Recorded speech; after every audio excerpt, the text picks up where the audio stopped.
entre les membres de la commission et le personnel de la CENI. C'est la première phase de la formation.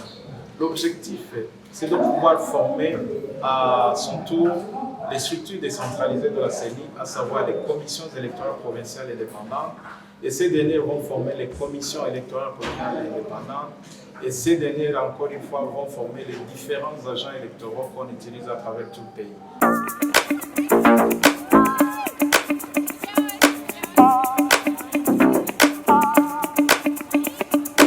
Est-ce que cette formation a pour quel objectif et quel sera le contenu et les thématiques que vous allez traiter au cours de ces 3 jours? Merci pour cette question. Effectivement, la commission électorale CENI est en train d'organiser une auto-formation entre les membres de la commission et le personnel de la CENI. C'est la première phase de la formation.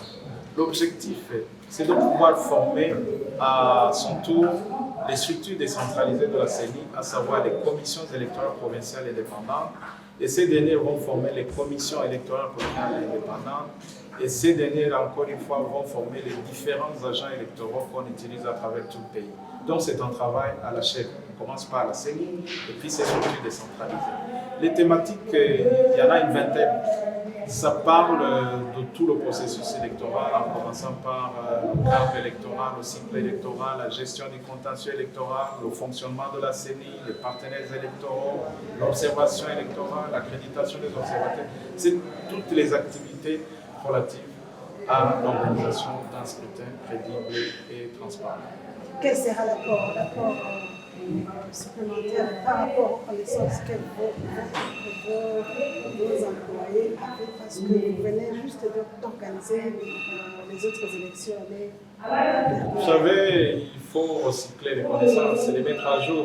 Et puis, comme vous le savez, l'enseignement est permanent, on ne cesse pas d'apprendre, on continue. C'est pour nous rassurer que nous maîtrisons le processus d'organisation des élections et surtout que l'objectif ultime, c'est de former nos structures décentralisées. Alors, on ne peut pas donner ce qu'on n'a pas. C'est pourquoi on commence par la CENI et son personnel, pour qu'à son tour, on forme les structures décentralisées, les commissions électorales provinciales, qui vont former les commissions électorales communales et qui vont former à leur tour les différents agents électoraux. C'est pour réussir l'organisation du processus électoral. Il reste quelques temps pour entrer dans les élections de 2027, oui. Les élections présidentielles. Qu'en est-il avec le processus de préparation de cette élection? Au moment où nous parlons, la CENI a déjà terminé le travail d'évaluation des besoins de la budgétisation. La CENI a déjà terminé le chronogramme des principales activités menant à l'élection présidentielle de 2027.